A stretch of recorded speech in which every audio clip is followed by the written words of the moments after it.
It's like it's kind of like how It's I feel. like the internet. It's just like the web. It's the interweb. You know it, and you know It's it, like, don't you? cable TV's huge now. I'm like the oldest guy in the world. Yeah. Now they have televisions. And you could take it with you, on your You mobile. You could take it. When they say mobile, in your mobile, you put it on your fucking mobile. You can walk around. You know what I mean? Why not? Would you ever do an NFT? How far away is that from you? Or how about this? Are you into crypto? I own some crypto. Oh, don't do this. I'm too old thing. You're hot as a pistol. What do you have? Tell me you've got Bitcoin. Yeah, I have some Bitcoin. You got the bit. All right. How much do you have? I have Ethereum. I actually only did Ethereum. Only did Ethereum. And you know what? I don't know why. I just shied away from Bitcoin when I first was But you've been in to a it. while. I haven't been in that long because my friend who opens for me, Ted Alexandro, he got really into the crypto during the lockdown portion. So he's like, And so when we did tour, he he's sucker like, you into doing he it? did. Yeah. It's always one of your good friends. He's like, He finally there's, cracked. the mayor of New York got his first two paychecks in crypto. Is that real? That's true. Holy shit! Would you ever take a gig pay in crypto? If you played some huge theater and they're like, Jim, we'll give you the I don't cash know. or crypto. Well, I want to hear your thing about NFTs. What about NFTs? I'm starting to really sniff around them because I think they're super interesting. Because I've gotten in this debate with people that the typical answer is always like, it's fucking bullshit. It's like easy to go like, good.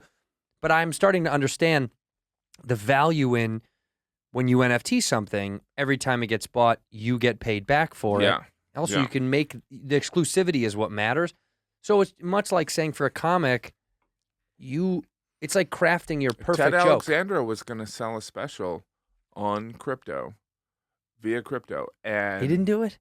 That's a great idea. Just a couple of years ago, and he didn't do it. He got scared.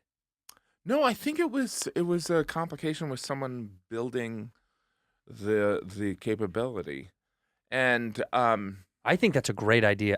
shit, maybe I wasn't supposed to say that. But it's well, there. it's like there's stuff out there.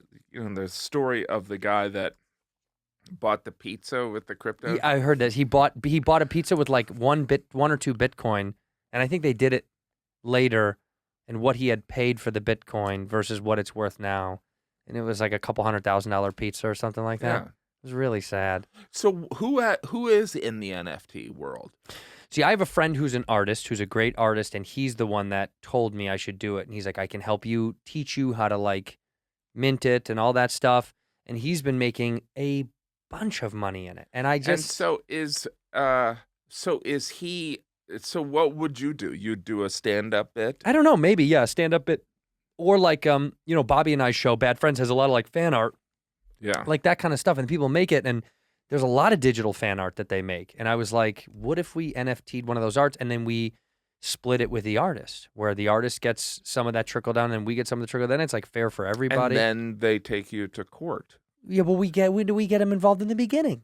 And then they take you to court. Yeah, but you're my attorney. And then look, let me explain to you.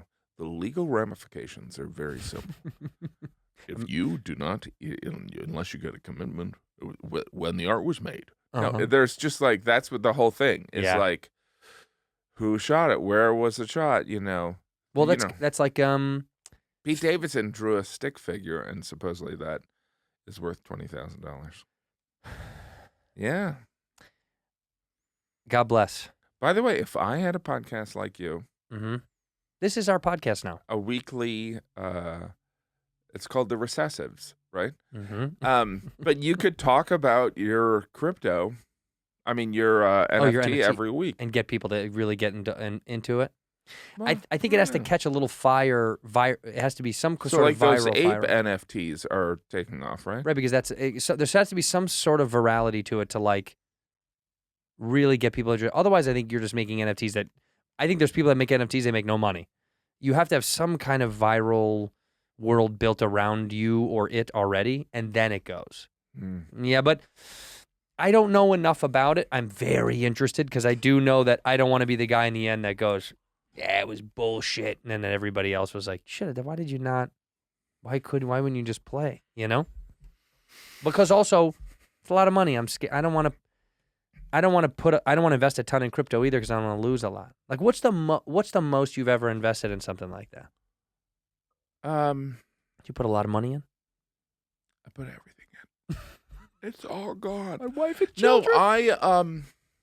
I don't know. I mean, some of it is I'm only putting money in there that I could lose. Let me be very clear about that. Yeah. But it is also one of those where I talked to my friend and he's like, "Look, it's going to be something.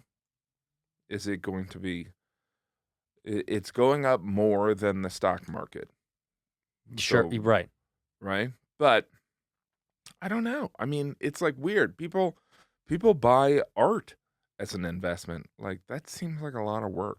Yeah, well, I'm too dumb to understand the depth of why something is worth more on a physical scale of the artist, and you have to understand their history and then also it's about like the lineage of who's owned the art. That's important, Oh, really? which doesn't exist in the NFT world. I'm saying in the world of art, who owned it prior is part of Wow. the reputable What sale. about real estate? Do you own real estate? I own this building. You do? I do not.